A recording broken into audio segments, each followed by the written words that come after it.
আজকে আবারও বসে পড়েছি একটু সাজুগুজু করার জন্য। মার এই শাড়িটা বার করেছি। অনেকদিন আগে থেকেই আমার শাড়িটা ভীষণ পছন্দ ছিল, মা দিদির বিয়ের সময় কিনেছিল। তো পরবো পরবো বলে আর পরা হয়নি, তাই ভাবলাম চলো আজকেই পরে একটু সাজুগুজু করা যাক।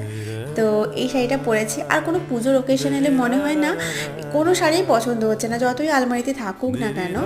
আর আজকে আমি শাড়িটা পরার পর ভাবলাম একদম হালকা একদম সাজবো, তাই ছোট্ট কানের রিংটা আমি পরেছি।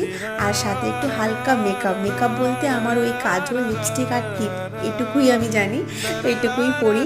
আর আজকে আমি একদম টিপ পরছি না, কারণ প্রচুর কনফিউশন লাগে ভালো লাগছে কি লাগছে না, তো এই নিয়ে তাই একদম টিপটাকে আমি আজকে স্কিপ করে গেছি। হালকা লিপস্টিকও পরে নিয়েছি। আর ভাবছিলাম একটু হার পরবো বলে, তারপর দেখলাম না একদম মানাচ্ছে না, এমনি নর্মালি ঠিক আছে।